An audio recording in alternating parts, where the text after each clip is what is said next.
Estamos no ar, sejam bem-vindos ao Papo de Paddock, nosso encontro semanal. Aqui, Nick, a gente sempre traz grandes personalidades do automobilismo e hoje não poderia ser diferente, né, meu amigo? Não. Hoje o cara, Ale, eu acho que assim, quem conhece de automobilismo e mora no Brasil, conhece o cara, não tem como não saber quem que é. Foi piloto de Fórmula 1 e é o maior vencedor da história da Stock Car com 12 títulos. Ingo Hoffmann, é um prazer te receber aqui, obrigado por topar. Valeu, é um prazer estar aqui para a gente levar um papo, né? A ideia é essa, né? Eu tenho muita história para contar, vamos lá. Falar um pouquinho sobre corrida, né? Bastante, né? Vamos Porque falar aí sobre tem hipismo, história. né? Balé aquático, o que vocês Quer acham? falar de balé aquático? Ah, boa, né? Vamos lá. Ô, Ingo, nos bastidores você contava pra gente que você não andou de kart. Isso é uma história muito legal, né? Cara, essa é uma história bem legal, porque eu sempre conto isso nas palestras que eu faço. Faço muita palestra, graças a Deus. E eu sempre explico o seguinte, localizo as pessoas em termos de espaço-tempo. Eu nasci em 1953. Quer dizer, porra, quando eu tinha 13, 14 anos, não existia revista, jornal, internet nem se falava. Por que eu coloco isso? Porque essas mídias hoje influenciam muita gente jovem, verdade ou não? Eu nunca tive essa influência. Já era um apaixonado por carros desde meus 13, 14, 15 anos, meados dos anos 60. Aí eu começava a pegar o ônibus para ir para Interlagos, para ver os treinos, aí foi quando inauguraram o kartódromo. Eu estava lá na inauguração do autódromo, sentado na arquibancada, falei, cara, é isso que eu quero fazer. Aí o Valtinho Travalini tinha uma escola de pilotagem de kart, que acho que ele tem até hoje, né? Tem até hoje, lá tem na até Granja hoje, Viana. é. Fui lá, garotão, de ônibus, perguntei, me informei e tal. Ele falou, tem que ter autorização do pai. Aí meu pai falou, não vou dar autorização. Porque ele achava que era um esporte de risco e de ricos, né? Porque precisa de muita grana para isso aí. Aí eu tive que esperar completar 18 anos para tirar a carteira de motorista. Isso aconteceu em 71. Em setembro de 72, eu com 19 anos e meio completo, fiz a minha estreia num festival que teve em Interlagos, chamava Festival do Ronco, para pilotos estreantes e novatos, categoria que não existe mais hoje. E eu tinha um Fuscão 1500, totalmente original. Eu fui lá, me inscrevi e fiz a primeira corrida com esse Fuscão. Inclusive era pneu diagonal, não era nem pneu radial ainda.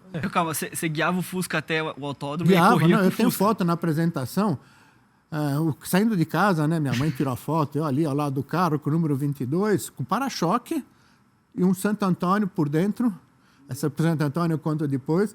Aí cheguei no autódromo, eu tirei o para-choque e fui correr. E o Santo Antônio eu fiz de fibra de vidro, de tubo de PVC. Meu Deus. Porque não existia vistoria técnica, né? Era uma coisa assim totalmente... Você fez só pra ter ali e falar, meu, para agora olhar, tá bom, lá agora de posso. fora tinha lá ó, o tubo, né? Pintei o PVC de preto e...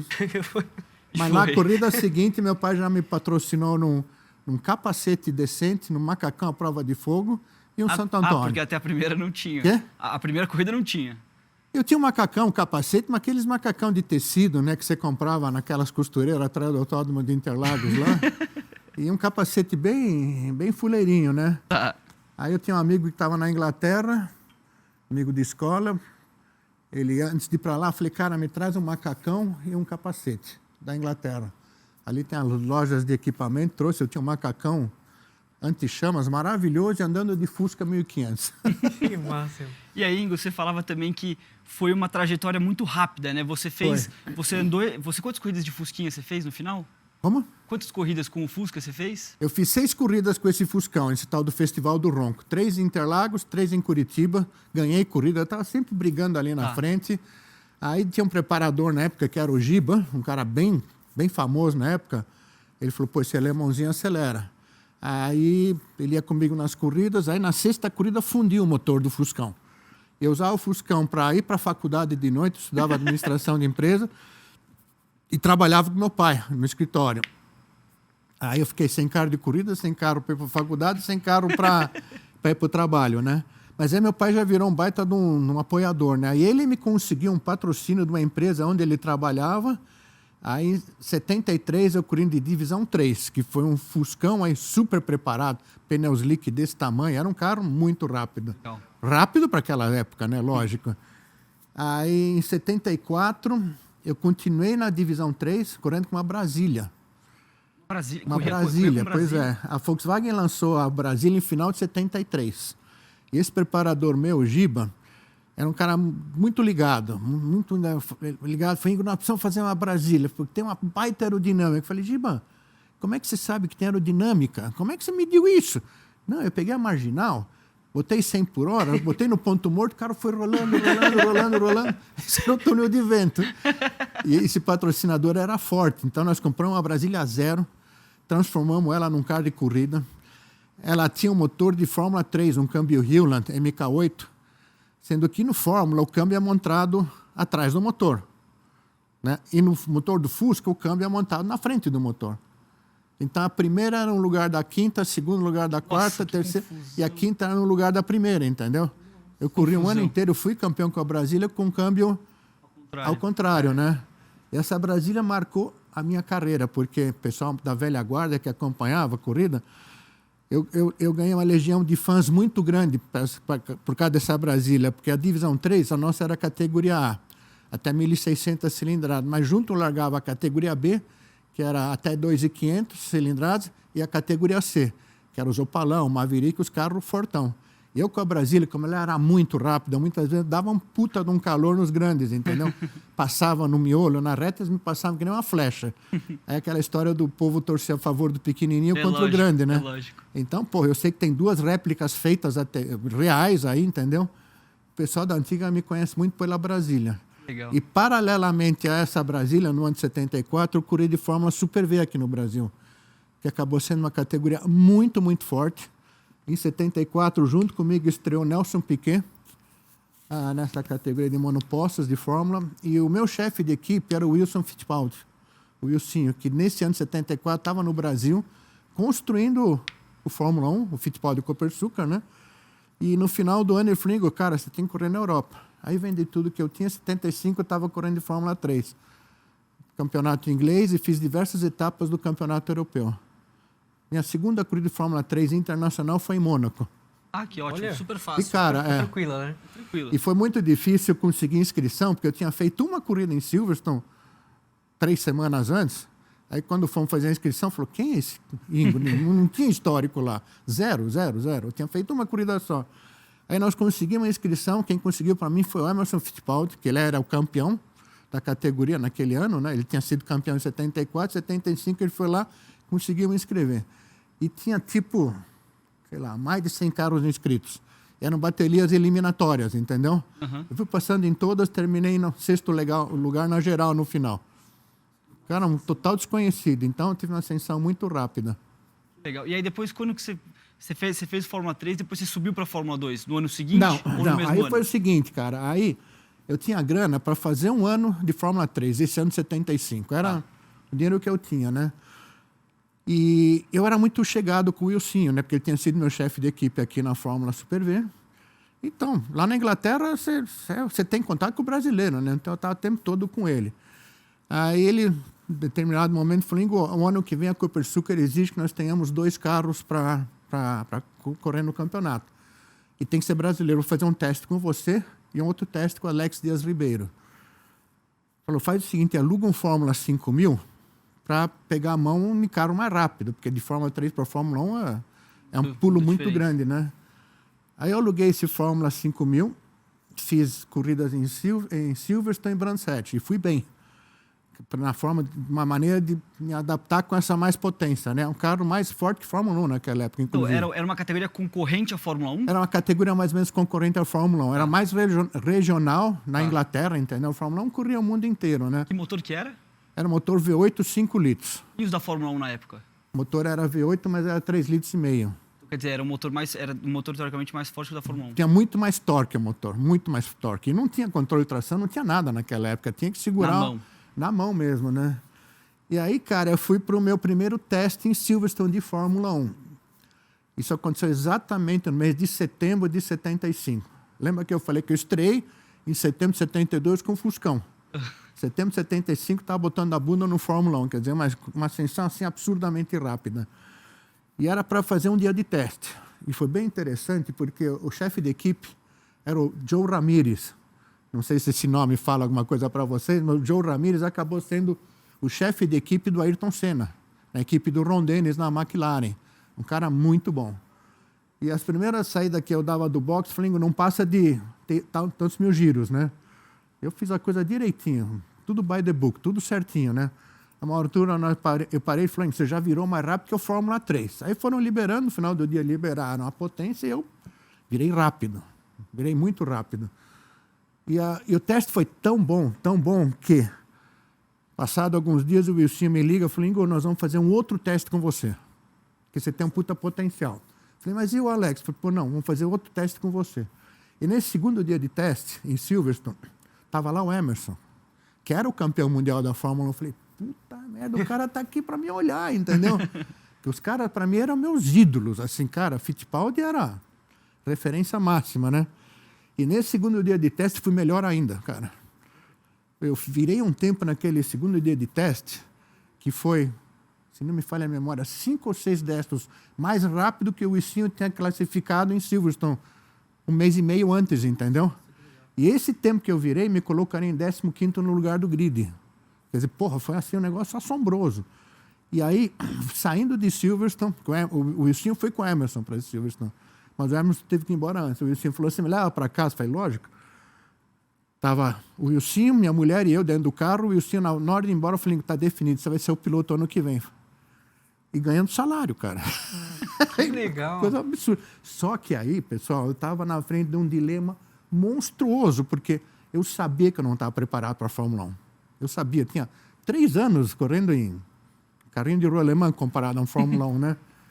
Mas eu não tinha tal da grana para fazer Fórmula 2, mais um ano de Fórmula 3, 1 ano ou 2 de Fórmula 2, para ir um dia talvez chegar na Fórmula 1 preparado, entendeu? E meu drama era, o que eu faço? E naquela época não tinha manager, conselheiro. Hoje a turma vai para a pista com conselheiro sentimental, personal stylist, com cabeleireiro, com empresário, vai uma turma, né? Era eu sozinho, cara. A única pessoa que eu conversei foi o Reginaldo Leme. Vocês conhecem, logicamente, claro, né? Falei, Regi, cara, puta, eu tô num dilema, o que eu faço? Aí acabei assumindo o risco de correr na Fórmula 1, que no final acabou não dando certo, mas como meu nome entrou em muita evidência aí, eu tive menos dificuldade para captar patrocínio para correr de Fórmula 2 76, 7 e 8. Então eu fiz 3 temporadas no Campeonato Europeu de Fórmula 2, pelo fato do meu nome ter ficado mais conhecido, por causa da Fórmula 1, isso facilitou a captação de patrocínio. Então você fez o caminho inverso. Caminho inverso, exatamente. Caramba, que loucura. Porque eu falei, cara, eu preciso fazer Fórmula 2 para conhecer as pistas, para pegar a hora de voo. Repito, comecei em 72 com Fuscão e foi muito rápido. E eu depois de ter parado com as corridas já, eu pensei, cara, eu não posso reclamar da minha carreira, foi realmente fantástica, mas como seria se eu tivesse a bagagem do kart? Porque o kart é uma coisa, assim, incrível, né? Eu não tive essa experiência do kart. E aí, acabando os 3 anos de Fórmula 2, foi a hora que você decidiu voltar para o Brasil? Cara, porque o negócio de Fórmula 2 era o seguinte, era uma briga conseguir os patrocínios, uma briga. O último ano, o primeiro ano eu corri numa equipe de um alemão, Willi Kausen, e o chefe da equipe era o Domingos Pedadi, um cara que era inclusive empresário do Emerson. Aí, em 77, 78, corri na equipe do Ron Dennis. Ron Dennis sabe quem que é? Ah, claro, claro. Pô, todo mundo sabe, né? Ele estava começando, ele era funcionário de uma equipe de Fórmula 2, ele montou uma equipe de Fórmula 2 chamada Project 4 Racing, que era eu e o Ed Cheever, os pilotos da Fórmula 2. E no segundo ano, correndo na equipe do Ron, nós éramos equipe oficial BMW, com as cores da BMW, que era um baita de um esquema, né? Mas eu precisava levar patrocínio. Mas não era um patrocínio tão caro, porque a gente tinha todos os motores da BMW, já encurtava muito o orçamento. Mas eu vivia vendendo almoço para comprar janta, entendeu? Sempre, cara. Aí eu consegui um patrocínio de uma confecções de roupa aqui de São Paulo, a Elos Jeans, pode falar o nome, né? Mas esse patrocínio não cobria todo o valor do orçamento que eu precisava levar. E a última corrida de Fórmula 2 eu ganhei. E com o dinheiro do prêmio eu consegui zerar a minha dívida com o Ron, entendeu? Aí eu percebi, cara, eu tô marcando passo, entendeu? Porque, porra... Aí eu percebi que eu já não estava mais na equipe de Fórmula 1, mesmo tendo contrato com eles. Meu contrato foi de 4 anos, 76, 7, 8 e 9. Mas eu já não tinha mais lugar na equipe, já tinham contratado o Keker Rosberg. Aí eu falei, cara, aí me deu Falei, cara, tem que voltar pro Brasil, porque isso aqui não tá dando certo. E a carreira internacional eu percebi aí que foi pro espaço, entendeu? Antes da gente entrar no Brasil, a gente estava falando um pouquinho antes de começar, né, que você andou em Nürburgring, foi uma das pistas que você correu de Fórmula 2. Sim, eu corri em Nürburgring em 78. E aí, o que é louco, Ale, é uma pista que, né, tinha 22 quilômetros, como você bem falou. A pista na Floresta Negra, lá, que é Schwarzwald, chama Nordschleife, que é o Laço Norte, que são 22 quilômetros, 178 curvas. E hoje tem o circuito Grand Prix, onde corre a Fórmula 1. Quando você interliga o circuito Grand Prix com o Laço Norte, são 27 quilômetros, cara. É uma loucura. E aí você imagina, sem simulador, sem absolutamente nada, você ter que chegar e aí simplesmente aprender um circuito que tem 27 quilômetros e Pois 170? 170 e quantas? Pois é, eu aprendi da seguinte forma, cara. Foi em 76, eu ia correr lá de Fórmula 1. O Wilson falou, você vai correr em Nürburgring. Eu falei, caraca, pegar um Fórmula 1 em Nürburgring. Aí, como eu corria na equipe desse alemão de Fórmula 2, o Willi Kausen, ele era meu sócio lá, porque lá você paga um valor para andar por volta. Até hoje, se você botar no YouTube, você vai ver o que tem de cenas lá de carro batendo, é uma loucura. Ele tinha uma carta, tipo de sócio, eu tinha um carro da Ford, que a gente usava motor Ford. Era um Escort RS 2000, que na época era um top de carro. Ele me deu essa carta, eu fiquei segunda, terça, quarta e quinta andando em Nürburgring, decorando a pista. E quando eu cheguei lá sozinho, eu falei, tinha um pessoal da Pneus Continental testando o pneu. Eu falei, eu vou atrás dos caras, eu sou o cara, né? Vamos lá. Segunda, terceira curva, os caras sumiram de mim, porque é uma pista cega, que você nem enxerga. Então eu fiquei andando 4 dias lá e aprendi, decorei tudo, entendeu? Eu fui correr em 78, e quando nós fomos correr em 78, já todas as equipes chegam lá, tipo na segunda-feira com o carro alugado e fica andando para o piloto... Pegando a mão, né? Pegar a mão, entendeu? Não tinha a facilidade que tem hoje o simulador, né? Você imagina ter que decorar tudo do zero, sem apoio nenhum externo e correndo risco, né? Não é que nem hoje que você bate da ESC e volta, o carro tá no box de novo. Aí eu posso contar um casos aí ou não? Claro, pode. Cara, eu treinei muito lá de carro turismo, né? E naquela época o circuito Grand Prix não era como é hoje. Hoje é 5 km. Na época era um circuitinho pequenininho, quase que um oval. Você não pode sair direto e entrar no circuito grande, você tem que esquentar pneu, aquela coisa toda. Você ficar dando 2 ou 3 voltas no circuito pequenininho, aí pula lá na frente, vira à esquerda e vai para o circuito grande. Eu saí do boxe a primeira vez esquentando, não vou dar mais uma volta para esquentar. E eu para entrar lá, né? Cara, a hora que eu entrei a primeira vez, eu falei, cara, onde é que eu tô? Porque eu tinha andado muito de carro turismo, que você está sentado aqui em cima no Fórmula, você está sentado lá embaixo, a perspectiva é totalmente diferente, cara. Aí eu vim, tem um lugar lá que chama Pflanzgarten, até sei os nomes dos lugares, que é uma subida que pula. As fotos que você viu aí é um carro pulando lá. Só que quando sobe, a pista vira para cá. Então você já tem que sair meio na diagonal para cair no lugar certo, entendeu? Quando eu cheguei lá, bandeira amarela, eu já passei devagar, eu vi o carro do meu companheiro de equipe, o Eder Schiever, batido lá embaixo no fim da descida. Eu parei, ele falou, Ingo, avisa o Ron que eu vou pegar o carro reserva. Ele foi pro box por estrada, imagina. Pega a estrada e vai pro box. Porra, é uma loucura. Procura conhecer Nürburgring, é um negócio assim fantástico. Eu cheguei lá no box e falei, Ron, Ed bateu e vai pegar o carro reserva. Aí eu fui. Primeira volta, vim rapidão. E cheguei nesse lugar e pulei reto. A hora que eu pulei, falei, cara, vai cair dentro do mato. No ar eu virei o volante. Você cai com o carro assim, sai rodando. Bati do lado esquerdo da pista, o Ed bateu do lado direito. Falei, não adianta voltar pro box que o carro reserva já tá usando. Aí eu falo alemão, né? Fiquei conversando com o bandeirinha lá, daquele senhorzinho. Eu falei, eu sou bandeirinha nessa curva aqui há 30 anos, já vi muita coisa. Mas para você e teu colega virem rodando, batendo lá de cima e parar aqui embaixo, vocês vinham muito rápido. Eu falei, eu vi de cano cheio. Então tem muita história ali. A corrida foi assim, um desafio mesmo, uma coisa de louco. Ô Ingo, e você vem para o Brasil no momento em que a Stock Car está nascendo. O que te fez apostar na categoria? Cara, a coisa mais incrível é que eu não queria correr de Stock Car. Quando eu voltei para o Brasil, final de 78, eu voltei psicologicamente frustrado, porque eu percebi, falei, cara, minha carreira foi pro saco, entendeu? Acabou. E devendo grana, tá? Devendo dinheiro para familiares, né? Para um tio. Aí falei, cara, eu vou tentar reerguer minha carreira aqui no Brasil, mas eu queria ainda focar nessa Fórmula Super V, que ainda era muito top aqui no Brasil, muito top. Mas, cara, acabei não conseguindo, deu uma brecha. Aí, na última hora, um amigo meu que já falecido, ele trabalhava numa agência de publicidade, a Macan Erickson, que atendia, acho que até hoje atende a General Motors. Ele falou, vai ter uma categoria, ele é responsável pela conta da GM, vai ter uma categoria no Brasil de Opalas, vai chamar Stock Car, e a GM quer te colocar para correr lá, porque é um nome, você vai dar uma levantada na mídia, né? Falei, porra, Paulo, mas eu não quero correr de Opala, sair de Fórmula 2, quer, aqui em cima, porra, para sentar no Opala, freio tambor na traseira, cara. Mas aí, por total falta de outra opção, eu meio que a contragosto acabei aceitando essa proposta de correr de Stock Car, que eram os Opalas, mas essa minha aceitação foi tão tardia que eu não estava presente na corrida de estreia, de abertura da Stock Car, que foi em Tarumã, tá? Mas no domingo seguinte teve corrida em Guaporé. Você conhece Guaporé?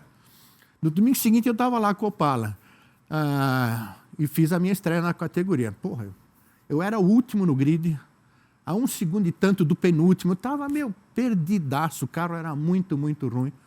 O primeiro ano foi um ano de aprendizado, aí eu fiquei de 79 a 2008, quando eu parei na Stock Car, 30 anos, mas eu lá atrás nunca poderia imaginar que a categoria se tornasse o que ela é hoje, entendeu?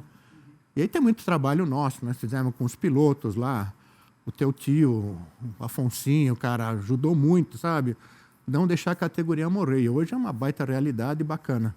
Eu acho que o que é legal a gente tocar no assunto é que, né, Ingo, quando você chegou na Stock Car, era uma categoria que era predominantemente de pessoas que usavam como hobby, né? Eram a maioria empresários. Tinha poucos profissionais. Exato. E aí, como é que foi para você, né, você, o Chico, o Paulão, foram poucos caras que estavam na categoria na época que realmente viviam do automobilismo. E eu queria entender para você, porque na época, pensa, Lê, é uma categoria que é predominantemente de pessoas que têm um trabalho lá fora e usam ela como, assim, uma plataforma para fazer negócios ou mesmo um hobby pessoal. E alguns pilotos, poucos, usavam como fonte de renda primária. E eu queria entender essa briga no começo, que eu imagino que não deve ter sido fácil. Você volta da Europa, um carro ruim e ainda tem que passar por um desenvolvimento inteiro para começar ali a ver uma luz no fim do túnel. Cara, você falou bem, Nick. Cara, ver uma luz no final do túnel, para mim foi assim uma escola incrível, né? Porque tem o lance da minha corrida de estreia em Guaporé. Como você bem disse, o profissional lá era o Paulão, eu e mais ninguém. O Raul Boesio começou também lá, mas ele era um garotão começando. Ele era profissional, sim. Mas fora isso, eram só empresários bem-sucedidos de outras áreas que foram lá correr. E o grande impacto para mim foi o seguinte, quando eu cheguei nessa corrida de Guaporé, eu era o nome do momento. Falei, pô, o Ingo vem correr aqui. Cara, eu era aquela badalação, né? Nos treinos de sexta-feira, eu era o último, a 1 segundo e meio do penúltimo. Dá para você ter ideia o que é isso? Você sabe como é que é? Uma diferença daqui para a lua, entendeu? Cara, é um negócio surreal. Outra categoria. Aí o teu tio Afonsinho, que é um cara de um coração do tamanho do mundo, falou, você tá muito ruim, cara. Que amortecedor você está usando? Falei, mandei fazer num cara que chamava Rogério, na Lapa, né? Amortecedor nacional, que ele trocou o óleo, ficava bom por 2 voltas. Depois ele esquentava e virava uma bomba aflita, sabe? Aquelas que não tinha mais aparecendo. Eu falei, passa lá no box, eu vou te emprestar 4 Bilstein. Peguei os amortecedores Bilstein, cheguei lá no box, o meu mecânico era de concessionária, que não tem a pegada mecânico de corrida, que é outro, cara, outra história. É outro patamar. Cheguei pro cara e falei, vamos trocar o amortecedor. Ele olhou no relógio e falou, não vai dar tempo. Eu falei, vai dar sim, você vai trocar os traseiros, eu vou trocar o dianteiro. O box de Guaporé, em 79, é de chão de terra. Nossa. Pergunta pro teu avô e pro Afonsinho. Chão de terra. Eu me peguei deitado embaixo de um Opala, num chão de terra, trocando amortecedor. Eu falei, caraca, a última corrida de Fórmula 2 eu ganhei. Eu tava lá, agora eu tô aqui embaixo, sabe? Pô, olha o puta contraponto, entendeu? Né? Eu falei, cara, eu vou fazer esse negócio dar certo. Enfim, aí, porra, eu vivia profissionalmente disso aí, entendeu? Desde de lá até quando eu parei. E todo ano era uma batalha de renovar patrocínio. E aí, cara, foi se profissionalizando cada vez mais no nível que está hoje, né? E ao longo desses anos, Ingo, foram vários carros que você passou, né? Você testou em vários carros, correu em vários motores, enfim. E o que eu queria te perguntar é, como que foi esse processo de adaptação? Cara, isso foi fácil, porque eu acho o seguinte, quem guia, guia. É verdade, isso, você sabe como é que é. Senta em qualquer lugar e vai andar, sabe? A grande diferença naquela época era que, por exemplo, os Opalas lá atrás, 79, 80, o freio traseiro era tambor. Isso é uma coisa que ninguém sabe. Você sabe o que é freio tambor? Pois é, não sabe, entendeu? Eu sei que alguns carros de rua ainda tem, mas não sei o funcionamento nenhum. Mas não funciona direito. Você tem uma ideia? O tambor são as lonas de freio que você freia, elas abrem, encosta num disco aqui, num tambor que freia o carro. A gente largava com lona nova. Depois de X voltas, o pedal do freio vai descendo. A gente encostava a lona puxando o freio de mão. Entendeu? 2 cliques, 3 cliques. No final da corrida, o freio de mão estava aqui em cima e não tinha mais freio, cara. Você tinha que vir bombando o freio com o pé esquerdo, que nem um louco. Não tinha pedal, cara. Então era muito, muito artístico o negócio, sabe? Eu achava o máximo, que era uma pilotagem realmente pura, Raiz. no sentido da palavra de pilotar, entendeu? Porque hoje você freia, vira. A gente tinha um câmbio manual, tinha que fazer ponta-taco. Ponta-taco você sabe, né? Na truck eu preciso fazer. Tem que fazer, mas tem muita turma nova com você que não tem ideia. É. Eu vejo isso lá na própria Stock Car. Entendeu? A turma não sabe fazer ponta-ataque. A gente tem que fazer ponta-ataque e dupla embreagem para não estragar o anel sincronizado do câmbio. Dupla embreagem? Você vai de terceira para segunda, você faz o ponta-ataque, põe o pé na embreagem, quando está no ponto morto, você tira o pé e põe de novo para engatar a segunda, entendeu? Podia puxar direto, mas começava a estragar, entendeu? Muito mais Puta difícil. malabarismo, cara. Era maravilhoso aqueles carros lá. Eu prefiro muito mais os carros lá de trás do que hoje. E aí, Hoje- quando mudou pra Ômega, depois continuou... Não, já era tambor, já era freio a disco na traseira. Já mudou, já ficou mais... Mas aí quando mudou para Ômega, foi tudo aquela baita corrida. Você deve ter acompanhado com a correria que foi para as estreias dos carros novos. desse ano, né? Aham. Nos Ômega foi igualzinho. Aquela baita correria. Inclusive eu ganhei a corrida de estreia com o Ômega. Mas já acabei a corrida, não tinha amortecedor, o carro vinha pulando. Eu ganhei modesta parte no talento, na pilotagem, no dom de pilotar, entendeu? Depois nós fomos evoluindo.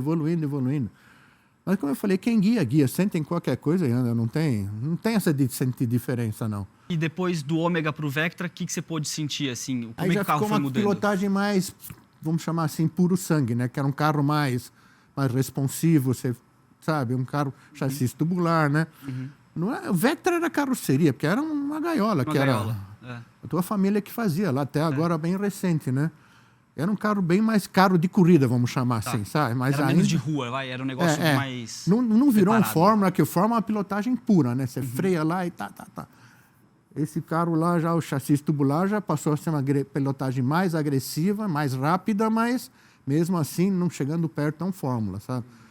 E essa grande dificuldade que eu tive até a última corrida da minha vida, que é... Eu sempre fazia o tal do overdriving, que é guiar acima do limite, Perfeito. entendeu? Porque quando você vem num Fórmula, cara, o teu limite é aqui, entendeu? E o limite físico num carro turismo é aqui. Você tem que trazer o teu limite para baixo. Eu fico feliz Coisa que mais você difícil comentou. que tem. Quê? Não, eu fico feliz que você comentou disso, porque é um termo que pouca gente conhece, Sim. do overdriving, e é muito normal, Ale, quem Muito vem de normal. Fórmula. Porque isso aconteceu comigo na Truck, aconteceu com o Ingo mesmo, que ele estava falando agora, e aconteceu com o Dudu Barrichello, quando voltou para a Stock, a gente falava muito disso. O Fórmula é um carro que, né, o estilo é freia o mais dentro possível. Sim, pilotagem dá o pé, pura. Dá o pé o mais cedo possível, porque assim, curva ele faz muito. A aerodinâmica de um Fórmula é um absurdo. Você vem para um carro, né, o Opala, o próprio Truck que eu estou guiando e o Stock, é tudo mais lento. Você freia mais cedo. Muito mais lento, é. Faz curva mais lento, dá o pé mais lento. Então, é muito normal a gente se pegar querendo guiar mais que o carro. Sim, é. Eu vou te dar um exemplo que aconteceu na minha última corrida de Stock Car, despedida, a última. Em dezembro de 2008, foi minha última corrida. Eu estava com tanta vontade, com tanto tesão de terminar bem a carreira. Naquela época, a gente tinha 2 jogos de pneu zero. E o meu engenheiro, o meu telemetrista, teu tio, Afonsinho. O Afonso, né? Agora ele está nos Estados Unidos, Tá né? nos Estados Unidos, né? E o cara manja. Ele pilotava, então falei, cara, um cara bom, ele sabe me interpretar. Botei o primeiro jogo de pneu, fiz o 18º tempo. E eu falava para o Afonsinho, Afonso, o que eu estiver fazendo de errado, me fala. Tem muita gente que fica com medo de falar, porque, o Ingo, né? Eu falei, não, me fala. Eu parei no primeiro jogo de pneu zero, o Afonsinho foi lá, plugou o note, abriu o rádio, falou, pô, Ingo, você tá louco? No lago, freia 20 metros mais cedo. Eu estava com tanta vontade de terminar bem, falei, vou frear lá dentro, entendeu? Aí no outro pneu zero, eu freio mais cedo, pum, fiz o 7º tempo, entendeu? Eu terminei a corrida em terceiro, quer dizer, Você faz menos, teoricamente é mais fácil. Mais fácil, E aí você vai mais rápido. E o teu avô era muito bom nisso aí, o Zequinha. É mesmo? Puta, nossa, ele era... Você olhava ele andando, eu falei, cara, não é possível que ele tá virando tempo. olhar o cronômetro, falei, filha da mãe, cara. Em Goiânia ele era imbatível. Ringo, 12 títulos, 6 consecutivos. Qual foi o mais desafiador para você? Eu acho que não tem título fácil. Para mim, o não desafiador mais importante, para mim, foi o primeiro, que foi logo em 80. Eu voltei para o Brasil, vamos dizer, em 79, eu estava começando na Stock Car, onde eu me ferrei, mas no segundo ano eu já fui campeão. Esse foi mais importante no sentido de, opa, aqui dá para fazer um caminho, entendeu? Porque eu estava cabeça arrasada, entendeu? Cara, é difícil quando você vem lá de fora andando num alto nível voltar para a Correia de Opala no Brasil, entendeu? Aí quando eu ganhei o primeiro me deu um alívio nesse sentido, sabe? Então, o mais importante foi assim, agora tem outros. Foram muitos, eu não sei dizer qual foi o mais desafiador, entendeu? Mas esse primeiro foi o mais importante nesse aspecto, sabe? De me dar uma tranquilidade, opa, aqui tem um caminho para se seguir. E o que te levou em 2008 a falar, cara, eu acho que agora, para mim, cara, já tá com 55 anos já, né? Cansado, cara, cansado. Porque o que me levou, eu sou um cara absurdamente competitivo, muito competitivo. Eu sempre falo isso também, eu não jogava carta com as famílias, porque eu não sei perder, entendeu? E eu também digo o seguinte, só eu sei o preço que eu paguei para ganhar o que eu ganhei. Uma cobrança total, assim, absurda. Foco total o tempo todo. Terminava a corrida no domingo, pódio, puta, na outra que tem que fazer, terminar o campeonato, pô, já sempre envolvido nesse negócio, entendeu? Então, o que me levou a parar foi a idade e eu estava competitivo, isso que é mais legal, entendeu? Minha última corrida foi pódio, quer dizer, porra, legal, terminou, né? bem. Mas eu parei porque mentalmente eu já não aguentava mais. Tava Tanto é que esgotado. quando eu parei, que eu saí fora, eu olhei para trás e falei, cara, como é que eu fiz isso? 37 anos correndo competitivamente e com todo final do ano a dificuldade de patrocínio, entendeu? Então, é isso que me cansou, o lado mental mesmo. E tem outra questão, a turma nova vai chegando aí, você é um exemplo, cara, meu. Já vem com a faca nos dentes e vai para cima, né? Então, já era difícil, sabe? Competia com alguns jovens ali, a turma mais... É normal, o cara jovem chega e já chega... Não pensa duas vezes se vai fazer uma ultrapassagem. Se joga na ultrapassagem, se deu certo, deu. Se não deu, vamos para outra, entendeu? E quando você está mais maduro, você já avalia muito mais a situação, entendeu? Você tocou num ponto muito legal que foi da parte psicológica, a pressão que é para correr, né? Ainda mais você correndo Fórmula 1, correndo Fórmula 2, Fórmula 3, vencendo na Stock Car. Como que era para você lidar com as adversidades das corridas? Cara, essa é legal essa pergunta, porque as palestras que eu faço, eu abordo 3 tópicos que eu considero de fundamental importância para um piloto. Eu falo controle emocional, preparo físico, que tem que ser um leão, e o lado comercial, que eu sempre me vendi e contratei a equipe para prestar serviço. Mas o lado do controle emocional é de fundamental importância. Hoje em dia existe psicologia esportiva voltada para fazer a cabeça de todo desportista em qualquer que seja a área, tenista, futebolista, enfim, em tudo, né? E eu nos anos 80 já era muito antenado nisso. Falei, cara, o que eu preciso fazer para melhorar? O que eu... Tá, por a cabeça, entendeu? Aí eu procurei psicologia esportiva, não existia. O Dino Altman, que era o médico lá atrás já, falei, Dino, Frango, não existe isso aqui no Brasil. Aí eu conto um lance que eu saquei como o controle emocional muda. Que é uma história bem legal. Eu terminei uma temporada, acho que de 84, 85, não consegui renovar nenhum patrocínio para o ano seguinte. Zero. Batalhei, zero. Faltando uma semana ou 2 para a corrida, falei para minha mulher, puta, vamos juntar o nosso dinheiro, o que eu faço, né?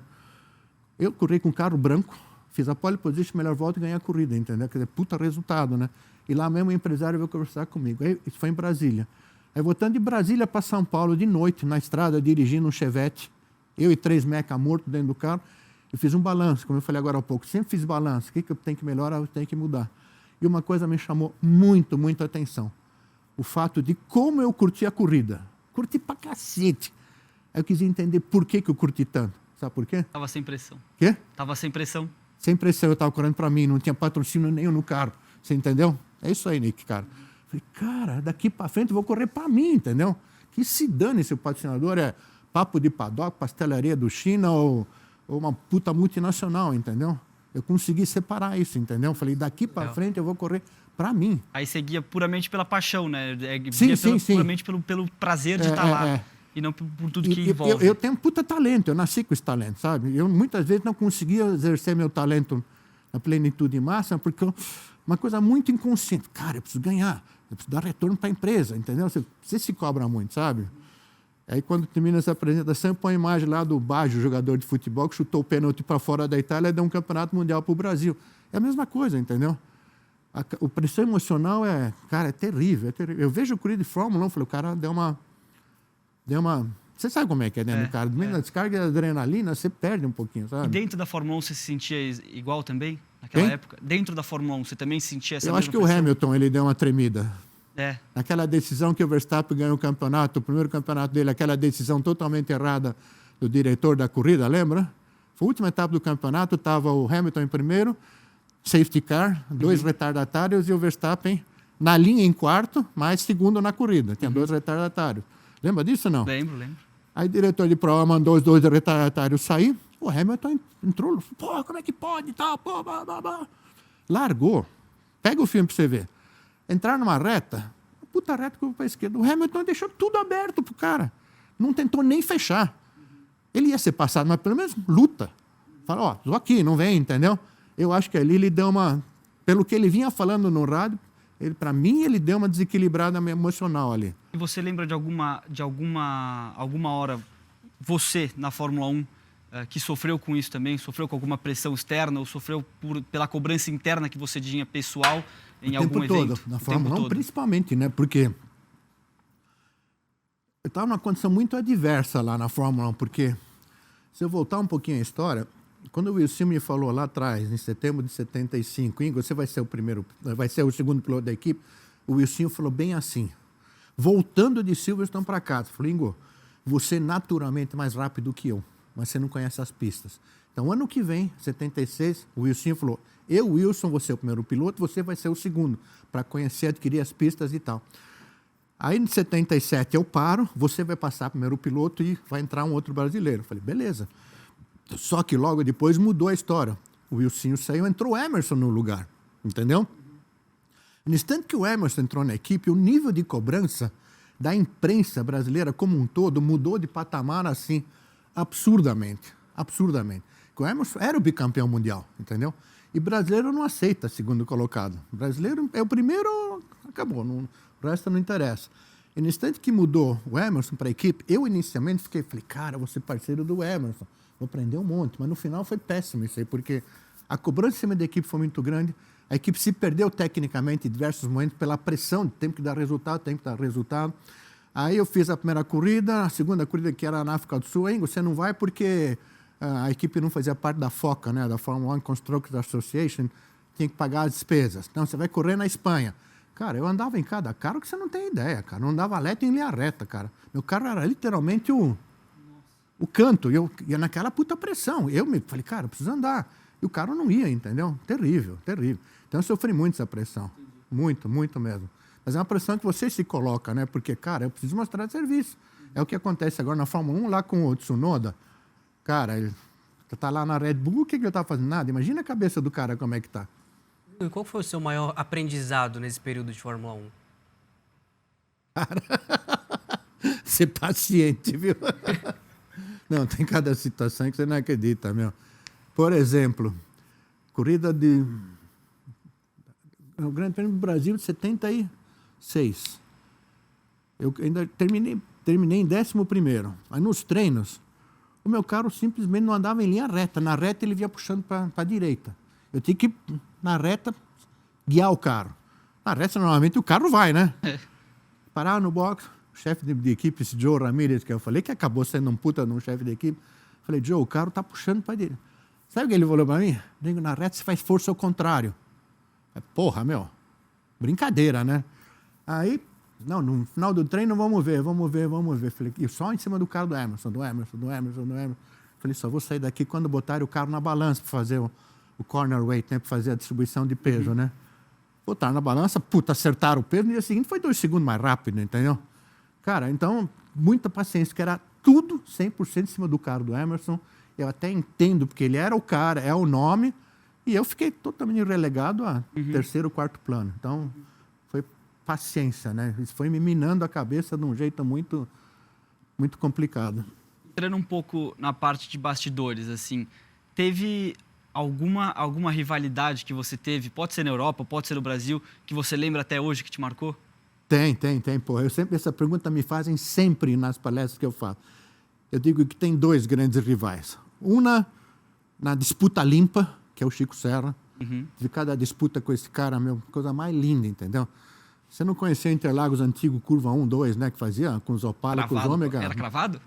Não fazia pé cravado, mas era quase, a 170, 180 por hora com os Opala. Aí vinha eu do lado dele, os carros balançando, um puta respeito fantástico.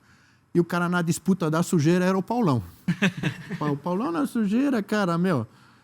Cara, hoje a gente é muito amigo, se encontra, tal, dá risada. Falei, ainda eu te fudi aquele dia lá. Falei, mas eu te ferrei na outra lá, entendeu? Pô, então, na sujeira era o Paulão, meu. Entendi. Tem histórias legais aí, viu? Que ele jogava pesado mesmo, mas eu também jogava, entendeu? Então, você tem que saber com quem que você tá disputando, sabe? E hoje em dia eu vejo muito, Ale, o piloto, por ter uma estrutura muito grande por trás hoje do atleta, né? Hoje mesmo no kart você tem telemetrista, você tem preparador, você tem os mecânicos muito bem. O piloto hoje, ele sente guia, basicamente. Praticamente, é. Eu queria entender de você um pouquinho de como que você era fora da pista, porque eu acho que mudou muito do seu tempo para cá. Eu acho que no seu tempo, pelo que eu vejo do meu avô e tudo mais, era muito mais mão na massa, o piloto era mais engenheiro mesmo. Sim. Cara, essa pergunta é legal também. Era muito... Eu nunca fui de botar a mão na massa. Eu troquei amortecedor lá nessa corrida de estreia para fazer a coisa acontecer, mas nunca fui de colocar a mão na massa. Mas eu sempre tive um feeling muito bom para passar informação para a equipe. Hoje você tem a metria que analisa tudo lá. Está saindo de frente, está saindo de traseiro, por causa disso, por causa daquilo. Você analisa tudo lá. Lá atrás não tinha, era o piloto que tinha que passar a informação. O cara está assim, por causa disso e tal. Eu sempre tinha muita frieza para passar a informação. A gente tinha um preparador lá, o Jaime Silva. O teu avô correu muito tempo com o Jaime Silva, não sei se esse nome te fala alguma coisa. Eu ouvi falar. E ele queria ganhar sempre. Lógico, todo mundo quer ganhar. Mas então a gente tinha uma coisa legal também. Hoje você tem todos os dados na metria. Naquela época a gente tinha o trechista. Sabe o que é o trechista? O que O cara pega ficava tempo. com um cronômetro em cima dos boxes, dividia a pista antiga de Interlagos, vamos dizer, em 20 trechos. A reta dos boxes, o carro do Ingo fez em tantos segundos. O carro do Nick fez em tantos segundos. O carro do Paulão, curva 1 e 2. É marcando tudo, cara. Uma loucura. Os caras eram gênios para fazer isso aí. Então, você fazia análise do carro pelos trechos ali, entendeu? Aí, de repente, tem uma curva que eu errei. Entrei um pouquinho rápido demais, saiu de frente, eu de traseira. Já me falava, puta, aquela curva, vamos mexer a suspensão. Eu falei, não vai mexer nada. Eu que errei, entendeu? E muito piloto não quer reconhecer o erro. Que coisa mais fácil naquela época era esconder o erro do piloto. Hoje, com a metria, acabou. Não tem mais como. Eu vi casos, eu não vou falar nome, por uma questão de respeito, que eu vi que não era o motor, o cara pediu para trocar o motor, eu falei para ele, mas por que você está trocando o motor? Você sabe que não é o motor. Ele falou, mas eu não posso falar que sou eu. Entendeu? Coloca um culpado, né? Busca um culpado. Tem que ter um culpado. Com a metria hoje acabou, não tem mais isso, mas eu era muito honesto nisso. Eu não deixava o Jaime mexer no carro. Eu falei, cara, tá bom, eu que errei, eu preciso melhorar aqui e ali, entendeu? Então, eu sempre tive esse feeling de sentir bem o carro. Eu aprendi a andar no limite do que o carro de turismo aceita, entendeu? E me controlava, e passava bem informação para a equipe, sabe? Pô, tá assim, tá assado.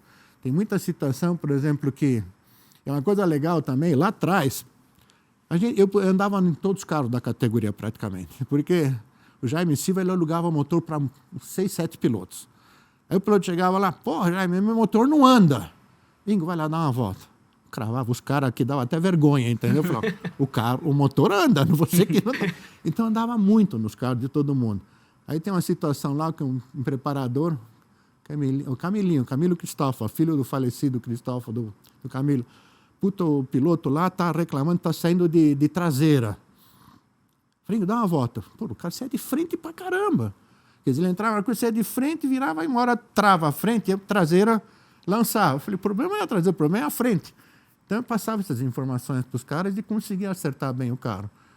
E com a metria, cara, você vai aprimorando cada vez mais, né?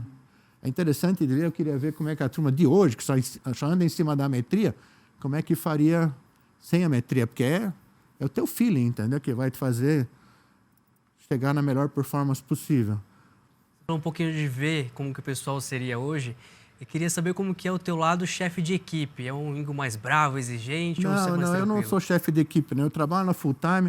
Eu estava até conversando com o Nico, muitas vezes eu me sinto uma figura ilustrativa lá, porque eu não tenho muita coisa para fazer. Um chefe de equipe, por exemplo, eu vejo o Mal, que é o Maurício Ferreira da full time. Pô, o cara é um baita chefe de equipe, sabe? Eu não tenho esse lado não, sabe? Eu fico mais no lado de ajudar o piloto no approach, na situação. Aqui tem que fazer isso, tem que fazer aquilo. Puta, ali você errou, devia ter feito isso, entendeu? Por exemplo, em 2023 eu trabalhei com o Felipe Batista, que é um cara fora da curva de bom, na minha opinião. Ele me ligava muito, falei, pô, assim, assado, ele escutava muito, sabe? Que é um grande mérito. Grande mérito. Tem muita gente jovem que acha que sabe tudo, entendeu? E não quer escutar o velho falar, entendeu? Então, cara, o ano passado trabalhei com o Arthur Leist e com o Gianluca Petekoff. Esse ano eu estou com o JP Oliveira, que não precisa, o cara é cobra criada pra caramba, 20 anos de Japão, uma baita de uma carreira internacional, uma puta experiência. E eu trabalho mais com o Arthur Gama, né, que é um cara novo, que subiu da Light para esse ano, muito bom. Mas os caras são bons, eu não tenho muito o que falar, entendeu? Então, o chefe de equipe não é a minha área, não. Ô Ingo, agora eu queria tocar num lado mais pessoal seu. Você divulga pouco, eu tive que até perguntar para meu pai que você tem um instituto que trata câncer, eu queria entender um pouquinho mais sobre ele. É um lado que acho que é pouco conhecido para quem está um pouco fora de automobilismo. Eu queria entender de onde veio a sua motivação, o que vem de dentro que te motivou até o instituto. Bom, vamos lá, o que me motivou? Primeiro, eu me considero uma pessoa absurdamente feliz, realizada, porque eu nasci com talento. Talento você nasce com. Você pode pegar um cara não talentoso, vai treinar, mas não vai ser igual o talentoso, entendeu? Eu consegui transformar esse talento em profissão. Porque, pô, não tem coisa melhor do que você trabalhar naquilo que você tem paixão, né? E fui bem sucedido. Falei, cara, então eu preciso retribuir. E dentro do automobilismo, eu sou um cara que tem uma credibilidade muito grande, graças a Deus. Então, em 2004, 2005, eu tive a ideia de fazer esse projeto, que é uma casa de apoio à criança com câncer em Campinas. Por exemplo, o teu avô é parceiro meu desde o dia zero, até hoje ele está lá ajudando, entendeu? Mas eu fiz isso realmente pelo lado social. Eu não fiz isso para uma ego trip, para ficar me vangloriando, entendeu? E nós estamos agora, nós inauguramos em 2007, estamos agora há 18 anos atendendo, já 17, 18 anos atendendo as famílias, né? E eu uso toda a minha credibilidade dentro do meio do automobilismo para arrecadar fundos para tocar aquilo lá. Um projeto grande, são 30 chalés, nós abrigamos, obviamente, 30 famílias que têm as crianças em tratamento no Centro Infantil Boldrini, que é em Campinas. E o Boldrini me doou uma área, literalmente vizinha ao hospital, mas nós construímos lá, temos 30 chalés, são 2.400 metros de área construída, muito legal, modéstia à parte, muito legal. E eu capto dinheiro dentro desse meio do automobilismo, entendeu? Porque o pessoal sabe que a coisa é séria, é auditada todo ano, então o pessoal põe a grana lá e sabe que está sendo bem utilizada. Mas eu não fiz isso para me divulgar, não. Eu fiz isso realmente para um payback, né? Para dar de volta, né? Acho que é justamente por isso que ninguém sabe tanto. E é um trabalho super legal, mas eu queria entender, as crianças ficam abrigadas lá durante o tratamento? Esse Centro Infantil Boldrini, ele atende tipo 75% de crianças que são encaminhadas pelo SUS do Norte e Nordeste. Que esse Centro Infantil Boldrini é um protocolo mundial em termos de tratamento a crianças com câncer. É um top, tá? Então, você pega uma criança lá de Tiririca da Serra, interior da Bahia. O SUS de lá encaminha para o Boldrini. São sempre pessoas muito pobres, que não têm onde ficar no período de tratamento da criança, entendeu? Tanto é que quem faz o encaminhamento das famílias com as crianças para nós são as assistentes sociais do hospital, do Boldrini, tá? Em razão do poder aquisitivo, distância do lar, nível da doença, entendeu? Que tem criança que a família até tem um certo poder aquisitivo, mas é um caso já paliativo. Então, fica conosco, que nós somos vizinhos, entendeu? Mas eu diria que a grande maioria é gente que não tem condições de se bancar na cidade de Campinas no período do tratamento da criança. Eu tive um menino lá, ele ficou 7 anos com a gente. Imagina, essa criança, se a família não tivesse onde ficar, a família ia largar o tratamento da criança, entendeu? Então, a gente abriga as crianças, nós somos casa de apoio. Tem café da manhã, almoço, janta, tem uma academia de ginástica bacana montada com 2 instrutores todos os dias lá para orientar os pais, porque os pais ficam lá no ócio. O tratamento de câncer, por exemplo, tem que fazer uma radioterapia uma vez por semana, que leva 40 minutos. E o resto do tempo faz o quê, entendeu? Então a gente tem essas atividades, entendeu?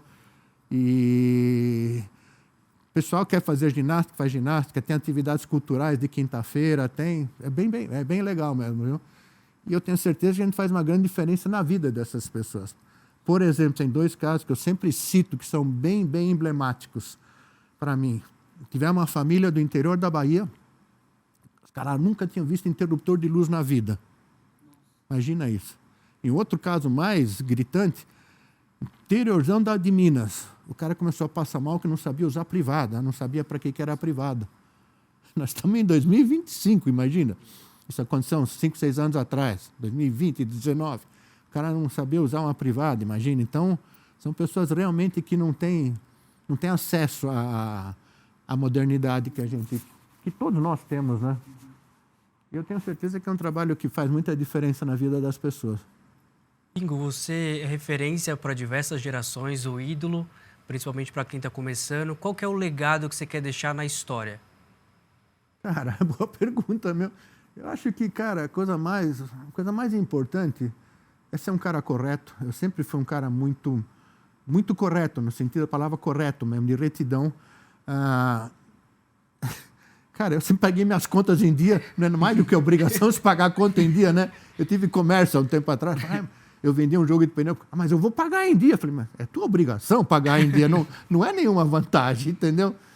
Eu acho que o legado é esse, é difícil responder essa pergunta, sabe? Eu tenho no meu Instagram uma frase que minha filha, que agora está com 40 e tantos anos, mostrou que em inglês é Run your risk, follow your dreams. Corra risco e persiga seus sonhos. Eu acho que o legado é esse, a gente tem que correr atrás do seu sonho, entendeu? E mesmo que você corra risco, e no meu risco, que eu sempre falo, não era o acidente, era a falta do patrocínio, entendeu? De não poder dar continuidade nisso aí, entendeu? Acho que o legado é esse, a gente fazer o que tem vontade de fazer, sabe? Mesmo que você corra risco de ficar sem patrocínio, a família brigar, entendeu? Porque é muito difícil responder essa pergunta para mim, mas acho que a retidão, a honestidade e correr atrás dos seus sonhos. Ingo, hoje, se você pudesse, assim, para a gente terminar, falar, quando eu cheguei no Brasil o automobilismo era assim, hoje ele está assado. O que você vê do automobilismo, a evolução do automobilismo brasileiro em toda essa sua trajetória? Cara, a evolução foi gritante, né? Principalmente na Stock Car, né? Muito grande, muito grande. E eu tenho orgulho de ter participado dessa evolução da Stock Car.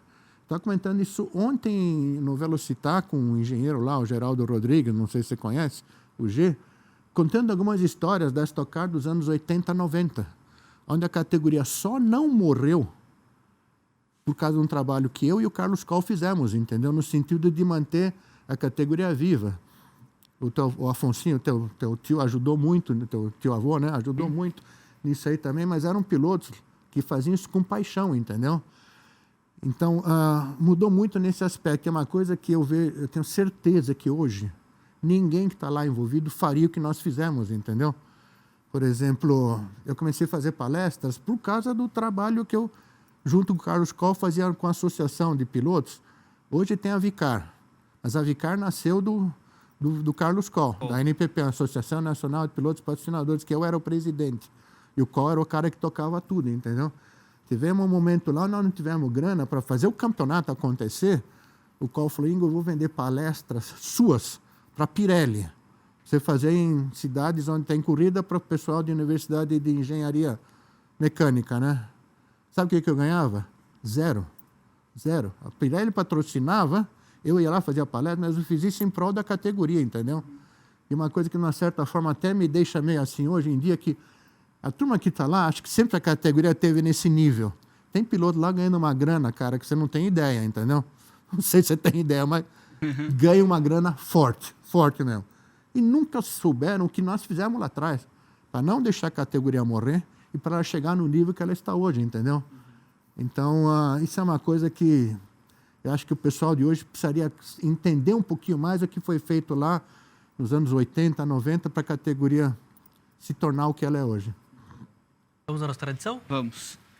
Ô, Ingo, eu vou pedir para você assinar uma viseira roubada do meu pai, da Indy, e todo mundo que veio no programa. Cara, essa é antiga, hein? Você vê pelo tamanho dela, né? Pois é. Você vê pelo tamanho dela. A gente pede para todo mundo que veio no programa assinar. Legal. É a terceira viseira já. Agora a gente fica meia hora soprando. Isso, pra é secar, tá? isso aí mesmo. Obrigado. Mostra ali para a câmera. Valeu. Ingo, a gente quer te agradecer seu tempo, conversar um pouco, contar um pouco da sua história. Eu sei que tem muita coisa pra gente muita falar história, ainda. viu? Então a gente já vai deixar o convite, né, Ni, para você retornar a contar as outras certeza. histórias, mas muito obrigado por ter Eu participado. que agradeço, foi um prazer e parabéns pelo programa, hein? Valeu. Igor. Obrigado. Ni, semana que vem. Até semana que vem. Para você que acompanhou o programa até aqui, obrigado pelo carinho, pela audiência. Até semana que vem. Tchau, tchau.